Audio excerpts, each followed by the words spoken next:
Bismillahirrahmanirrahim. Assalamualaikum warahmatullahi wabarakatuh. Saya Rika Fatimah PL, dosen FEB UGM Department of Management. Modul sebelumnya ya serasa live. Kalau modul sebelumnya sudah belajar tentang IS atau Executive Summary yang merupakan bagian pertama dari perencanaan bisnis. Kemudian ada General Company Description yang merupakan bagian yang kedua. Maka saat ini kita mulai nih masuk ke bagian inti dari perencanaan bisnis itu apa ya.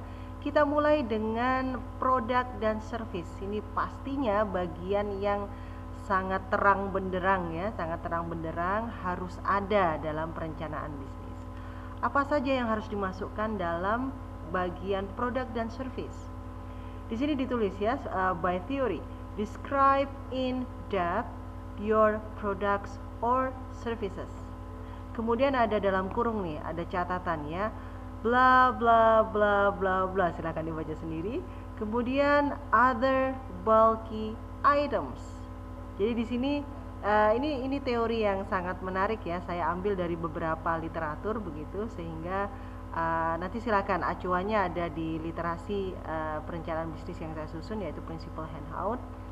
Bulky items itu artinya adalah hal-hal yang banyak ya, yang detail, terperinci, sangat teknis begitu, sehingga menghabiskan berlembar-lembar begitu. Nah, hal-hal seperti ini bagus dan memang harus diinformasikan.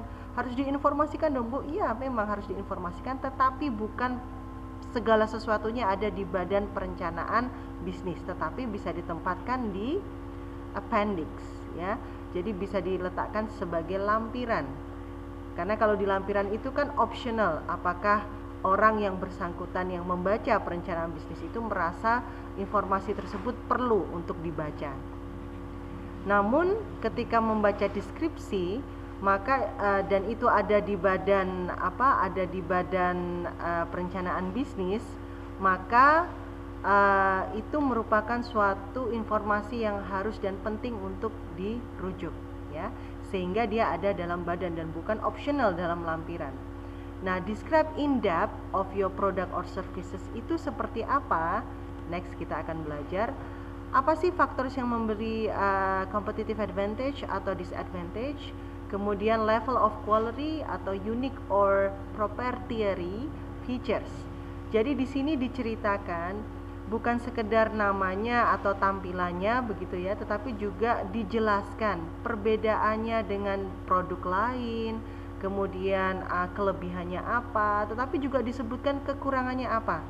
Kekurangan ini kenapa harus disebutkan Bu? Jadi nggak mau dong nanti mitra-mitra yang bekerja sama. No, ini menunjukkan bahwa you are realistic ya, dan Anda paham tentang resiko dalam bisnis Anda, termasuk dalam produk yang ada di bisnis Anda, sehingga ketika ini dimasukkan tentu saja dengan acuan-acuan bahwa Anda setelah tahu begitu ya, setelah teridentifikasi oh ini kekurangannya ini, tetapi ada hal-hal atau mitigasi untuk mengeliminasi atau mengurangi disadvantage tersebut. Ini menunjukkan kedewasaan, kematangan dari bisnis Anda, sehingga don't worry, silahkan dimasukkan kalau disadvantage-nya itu ada. Contoh misalnya ya, advantage-nya adalah misalnya produk cemilan, advantage-nya adalah tidak menggunakan pengawet. Itu kan advantage bagi orang-orang yang memang memilih produk-produk yang sehat. Tetapi disadvantage-nya adalah tidak tahan lama ya, itu sebagai konsekuensinya, dan itu bisa disampaikan sebagai disadvantages. Kenapa? Ya karena mungkin ada yang membeli produk itu karena mau disimpan. Bisa jadi ya, sehingga di sini terlihat ketika Anda menyampaikan kedua hal tersebut, Anda betul-betul dalam bisnis itu direncanakan dengan sangat matang ya. Kemudian include level of quality, apakah quality-nya itu memang quality yang A, B, C begitu ya, itu disampaikan. Tidak semua harus, saya sebut merek ya, tidak harus semua itu selevel dengan Apple, iPhone, tapi juga bisa dengan merek-merek yang lainnya, yang itu juga sesuai untuk memenuhi kebutuhan dan keinginan pasar. Mungkin ada pembeli yang cuman handphone kok, ngapain mahal-mahal, mending untuk beli rumah ya, mending untuk beli kendaraan yang lain. Tapi ini harus mahal ya. Kenapa? Karena saya kerjanya di situ. Ternyata yang bersangkutan adalah fotografi dan sebagainya. Sehingga semua level of quality itu ada pasarnya. Tinggal bisnis Anda ingin menyasar pasar yang mana, pembeli yang mana ya. Kemudian uniqueness atau proprietary of features. Uniqueness itu juga penting ya. Misalnya ini ketika di-linkkan dengan calon pembeli Anda. Keunikan ini tentunya bisa terlihat dengan baik ketika pembelinya itu memang sesuai dengan visi misi perusahaan Anda. Contoh, harganya nggak apa-apa sedikit lebih mahal, tetapi yang penting dalam memproduksinya menggunakan bahan-bahan recycle ya. Ini akan menjadi uniqueness bagi mereka yang memang mengusung semangat hijau ini. Tetapi ini menjadi untuk mereka yang mungkin lebih konvensional ya. Yang penting harganya dong, karena kan barangnya sama aja, toh ke kitanya sama aja ya. Tetapi ada yang membeli karena value. Nah, ini juga merupakan uniqueness. Proprietary features itu adalah yang melekat dalam produk-produk Anda. Proprietary features itu lebih bersifat kepemilikan ya, artinya fisiknya seperti apa, kalau itu makanan rasanya seperti apa, dan seterusnya. Nah, ini semua harus dideskripsikan, diomongkan secara tulisan.